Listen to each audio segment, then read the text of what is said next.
Vendinha da rua de pedra. Na rua feita de pedra, calçada irregular, porta estreita de madeira, mais de uma para entrar, parede branca por fora, alguém passa sem demora para a rua atravessar. Num banquinho colorido, banana no tabuleiro, no telhado burburinho como se fosse puleiro, para cantar o passarinho tentando fazer seu ninho num buraquinho faceiro. Beiral de porta corrido, colorido para enfeitar, na venda tem pirulito daqueles de demorar. Tem rosca, polvilho, broa, na praça tem gente à toa, cheiro de rapé no ar. Na venda a moça atende com linguajar singular, dos tempos de boa gente que gosta de prosear. Pergunta com alegria, que mais o senhor queria, no que posso ajudar? Com enorme maestria, a dona da padaria, com um saco de papel, embrulha o pão de sal. Em seguida faz sinal, levanta com a mão o véu. Tem sonho, doce pastel e também tem calmel acabado de colher. Que mais você vai querer? Tem verdura do quintal, daquelas que não faz mal, bem fresquinha para comer. Da venda sai um senhor, cheio de agradecimento, com seu embrulho na mão, descendo ao pavimento, dizendo ao vendedor para pendurar o valor pro dia do pagamento. As moças vão sem demora, corre para não se atrasar. Da novena é a hora, o sino já vai tocar. Do outro lado um fusca passa, buzina para fazer graça com seu charme no ar. São cidades que o tempo parece não ter chegado, onde o vento traz bem forte aquele cheirinho do mato. São lembranças e momentos expressos em sentimentos que ficaram no passado. Mas ainda são encontrados no interior do país, num reduto encantado, um lugar para ser feliz, onde mora o coração em uma eterna canção, onde o refrão pede bis. Bem, amigo do canal, sexta-feira mais uma entrevista, né? E hoje eu tenho a alegria de estar recebendo o Thiago Verman. Me corrija aí, porque realmente eu não tenho... Thiago Verman. Verman. Thiago, eu me lembrei quando a gente fez o primeiro contato, porque você trabalha com cordel, né? Você ficou um período no Nordeste, com poeta e tudo mais. E eu me lembrei de um disco do Egberto Gismonti, sim, que fala do cego Aderaldo. E aí me aguçou a curiosidade de saber a diferença entre cordel e repente. Mas antes da gente entrar nesse papo, eu queria que você me falasse uma coisa que a gente sempre pergunta primeiro: quem é Thiago Verman? Primeiro eu te agradeço pelo convite, né? É um prazer estar aqui no Fala Fabinho. Eu tenho acompanhado, né? E está muito legal mesmo. E, bom, eu costumo dizer, né? Assim, eu falo que como lema, né? Que a vida é sentir com os olhos e enxergar com o coração. Ótimo, é o lema que eu uso, né? Que mistura duas das coisas que eu gosto muito e que eu trabalho, que é a fotografia e a poesia, né? Então eu faço essa mistura. Trabalho na fotografia também muito voltado com a área de patrimônio cultural, histórico, né? Nos projetos, e sempre misturo a poesia, a literatura de cordel especificamente, para dialogar com a fotografia, né? Então, eu antes já escrevia poesia, mas quando eu fiquei alguns anos no Nordeste, especificamente no interior de Sergipe, né, eu tive a oportunidade de morar alguns meses com um poeta cordelista chamado Evaldo Lima, e lá ele é conhecido como Pequeno Diminuto. Eles costumam colocar esses nomes, né? Então, eu tive a oportunidade de aprender muito do que é o cordel, da metrificação, aprender mesmo a estrutura do cordel, e me apaixonei, né? Então, desde então eu escrevo os folhetos de cordel, trouxe um pouco da linguagem que eles usam lá e trouxe adequando para a nossa linguagem mineira, né? Bacana. Então aí você falou do repente, do cordel, dessa diferença, né? O repente em si é voltado mais para a linguagem oral, né? Embora o cordel também tenha essa facilidade, mas o repente é tudo no improviso, numa certa metrificação ali, né? Quando eu falo metrificação, é a quantidade de sílabas ali rimando, né? De versos e tudo.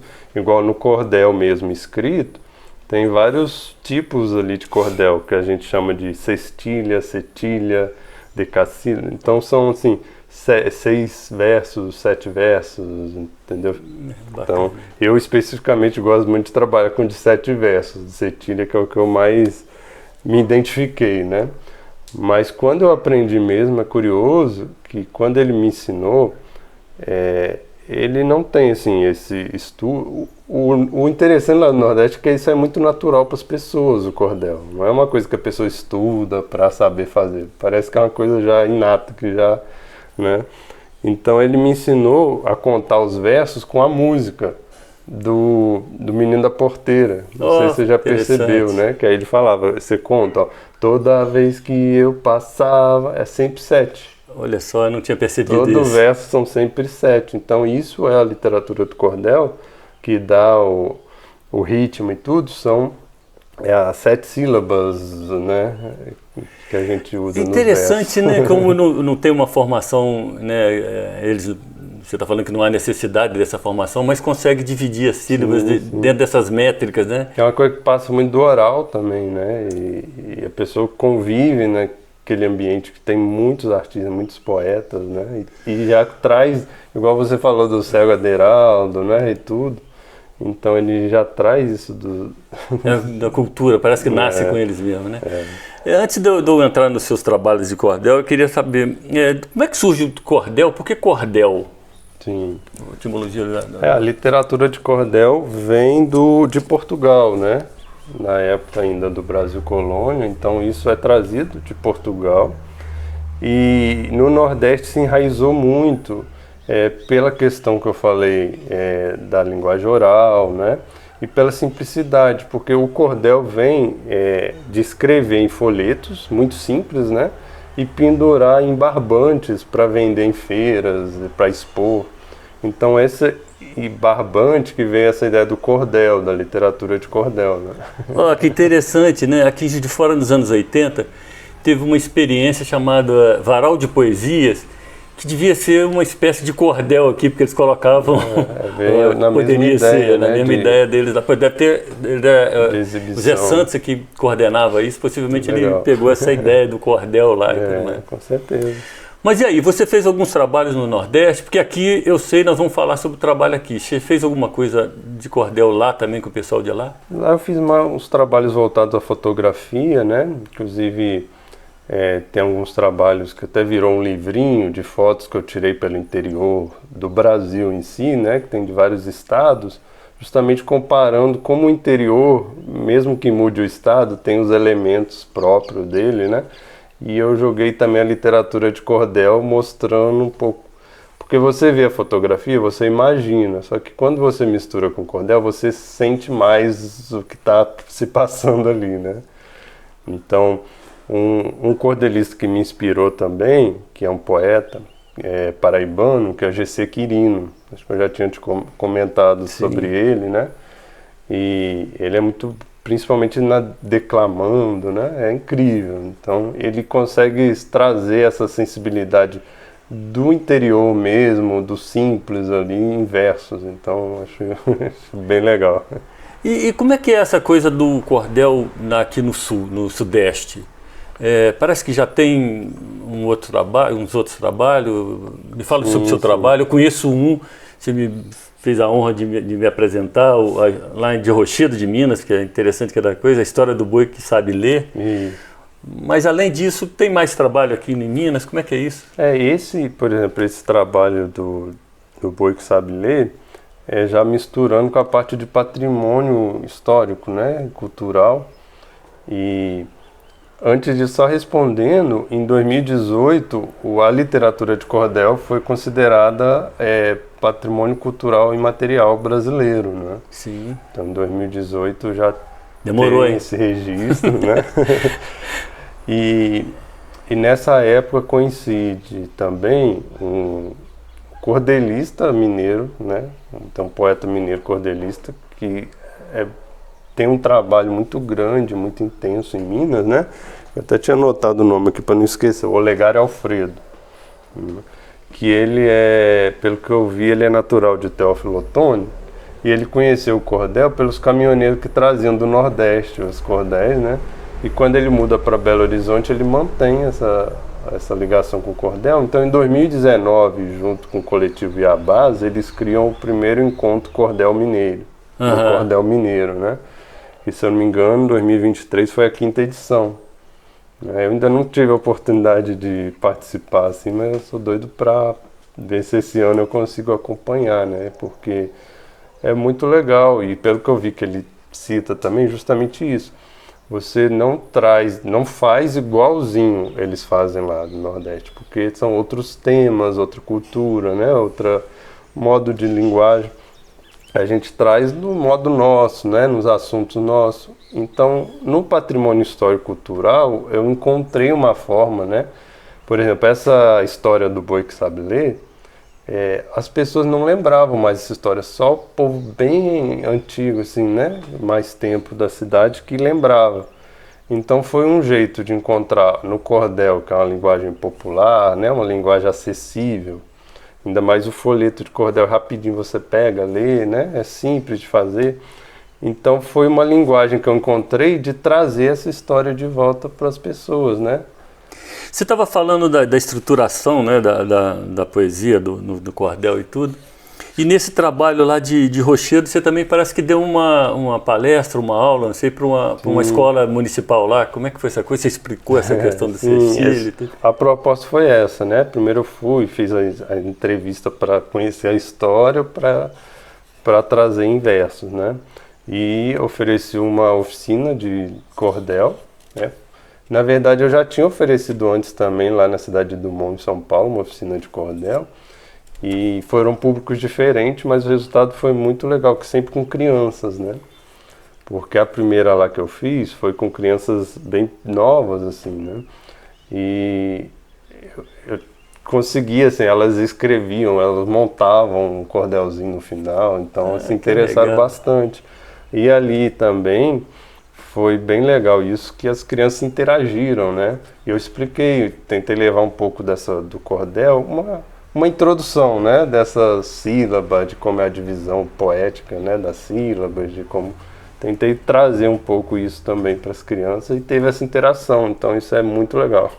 Você estava falando de temas diferentes e tudo mais, eu realmente vi no YouTube um vídeo seu. Na época era o 3º encontro de cordelistas da Paraíba, se eu não me engano. E você falou alguns versos, inclusive esclarecendo isso, você falando da temática do Sul, né, para essa coisa diferente deles lá. Sim. E como você participou desse encontro, como é que eles encaram isso? Como é que eles encaram essa influência do cordel aqui no Sul? O cordel, na verdade, é um bem brasileiro, né, que eles ficam felizes de qualquer forma quando é divulgado, né? Que é uma coisa que deve ser propagada, né? Que deve ser ensinada. E tem essas diferenças que eu te falei, né? A gente não tira o mérito, né, de ter sido mais fortemente enraizado no Nordeste, né? E da gente ter trazido isso, deles terem trazido pra gente também essa tradição. E é importante isso espalhar também, né? E lá no Nordeste, igual, eles tinham as temáticas, igual do Suassuna, né? Do Alto da Compadecida, né? Que também vem dessa origem. Tem um monte de cordel sobre o Chicó, né? É bem lembrado, eu vi uma vez o Ariano falando que o primeiro ato, então, do Alto da Compadecida, ele copiou totalmente de um cordel, né? Na verdade, são várias histórias misturadas formando, né? Lá tem lá do velório do cachorro. Então tem várias histórias que eram temas comuns no cordel, igual fala da igreja, fala de Lampião, fala de, né, tem uns personagens específicos, né? Eu tive a oportunidade de conhecer o Museu do Cordel lá na Paraíba, em Campina Grande também, que traz um pouco dessa história, então é muito interessante, né? Então eu não vejo muito assim, eu vejo como a gente está colaborando de manter viva, né, essa tradição do cordel, né? Só que trazendo nosso jeitinho mineiro, né, que encaixa muito bem da nossa forma de encurtar as palavras, né? Às vezes você tem que fazer caber ali em 7 sílabas, funciona bem também. Mas foi importante o período que você passou no Nordeste para pegar essa estrutura, né? Foi bem rico. Eu tenho aqui, você me passou, dois, esse da história do boi, que sabe ler, e esse do bloco do Rubacão da Socorro, é isso? Você tem mais o do bloco, não, e teve o do Santos Dumont, que eu te falei, né? Esse foi um que eu fiz experimental lá, e teve o do Santos Dumont, que eu tinha te falado falei por alto, mas isso foi uma das primeiras exposições fotográficas que eu fiz sobre a história de Santos Dumont. Então, e ao longo das fotos eu ia contando em cordel a história dele. Aí deu origem a esse folheto de cordel também, contando desde o nascimento, né, até a morte de Santos Dumont, e virou o cordelzinho também. Aí depois nos projetos, igual esse mais voltado ao patrimônio de Rochedo de Minas, né, e consegui até um projeto que está para sair agora pela Paulo Gustavo, lá em Santana do Deserto, né, que é sobre a Missa da Lavoura, e vai ser a história do milagre da Missa da Lavoura, que é outro patrimônio histórico de lá. Então, é uma forma muito boa, assim, simples e abrangente, porque abrange a vários públicos, né? Inclusive, a gente fez questão, né, com auxílio da Patrícia, né? A gente gravou em áudio, que ela trabalha com audiodescrição, tudo, né?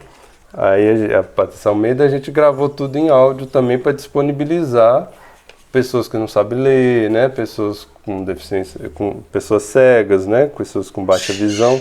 Então, para ter essa oportunidade também de chegar nessas histórias. Então, como que eu falo? É um meio muito rico de passar essas tradições.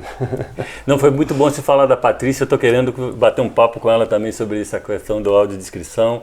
Vamos ver se eu consigo trazê-la aqui para falar com a gente. Você estava falando nisso e é interessante, né? Porque todo lugarzinho tem uma história, né, fantasiosa, que é contada tradicionalmente pelas pessoas. E é uma maneira fácil de registrar isso, porque é uma maneira ritmada, né, bem poética. Acho que isso fica bem. Agora, você tem um trabalho de fotografia também. Tem alguma coisa de cordel e fotografia? Você tem algum trabalho nesse sentido? Tem um livro que eu te falei, né, que é esse Paisagem do Interior, que mistura essas imagens que eu fiz pelo interior, né? Não sei se dá para ver alguma coisa aqui. Então depois a gente fotografa e coloca na descrição, né? Eu pego umas imagens, principalmente só para você ter uma ideia, né?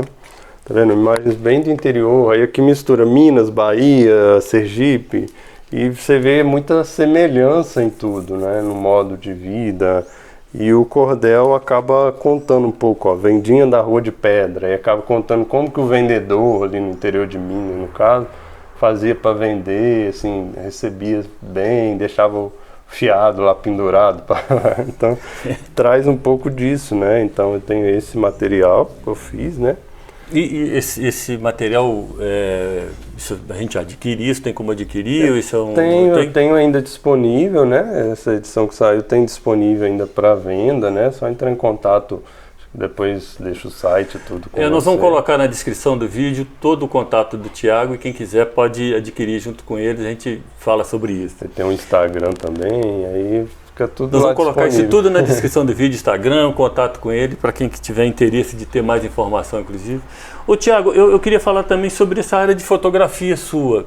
E eu vi que você dá uma mexida geral, para você tem uma coisa de manipulação para fins artísticos. Você também já teve exposições. Vamos falando aos poucos de... Igual essa exposição que eu falei de Santos Dumont, né, que eu fiz, já teve... foi em 2018, lá na minha cidade, Santos Dumont mesmo, minha cidade natal, né? Teve em Juiz de Fora em 2019, ali no Bernardo Mascarenhas, né? Eu levei para Rio das Flores, no Rio, levei para Dumont, em São Paulo. Então eu já percorri um pouco as cidades de onde Santos Dumont morou, né? E eu misturo isso, eu tirei fotos dos locais atuais, misturando elementos de fotos antigas da memória de Santos Dumont. Por isso que recebeu o nome de Memória Viva, a exposição, né? Porque é como se a memória ainda estivesse viva naqueles locais, né? Então é um trabalho que eu gosto muito de fazer. Inclusive tá para sair um projeto novo que é sobre a Estrada União Indústria, né, de Juiz de Fora. Ah, sim. Aí tá para sair pro mês de junho, né? Deve ser o lançamento do livro, né? Fazendo um pouco esse trabalho também, né? Visitando, eu refiz os locais, que eu gosto muito do trabalho de campo, né? De ir a campo, fazer as fotos e tudo. Então eu refiz o trabalho que um fotógrafo antigo, na época do Império, em 1862, quando a União Indústria foi inaugurada, né? Esse fotógrafo fez um livro falando sobre os caminhos e com as fotos. Então eu peguei esse livro e refiz nos dias de hoje. Só que na época ele fez de carruagem em 12 horas, aí eu fiz em 12 dias a pé, de Juiz de Fora a Petrópolis, né? Então em junho vai sair esse material também pela Lei Murilo Mendes, né? Pelo edital da Lei Murilo Mendes. E dia 23 comemora o aniversário da Estrada União Indústria, 163 anos, por isso que eu escolhi essa data para o lançamento, né? Ele fez isso de carruagem? Era carruagem que era usada. E o que? Quanto tempo? 12 horas. Em 12 horas. Porque antes de ter a estrada, levava 15 dias de cavalo, né? Aí construíram a estrada, então a cada hora tinha uma estação para mudar os animais. Aí eles conseguiam manter o ritmo, em 12 horas chegava. E você fez esse trajeto em 12 dias caminhando? Eu caminhei ao contrário, né? De Juiz de Fora a Petrópolis e descrevendo também. Ainda tem essas estações lá do Corpo? Tem alguma lá de ruínas? Só uma de pé, né? É? A última, que seria aqui em Juiz de Fora, que é em frente ao Mariano Procópio, que foi o idealizador da estrada, né? Em frente ao museu, onde hoje é o Dinar Rocha, né? O espaço cultural. Ali era uma estação de cavalo, né? Depois veio a estação de trem. A única que está de pé hoje é a que fica em Montserrat, a estação do Paraibuna ali.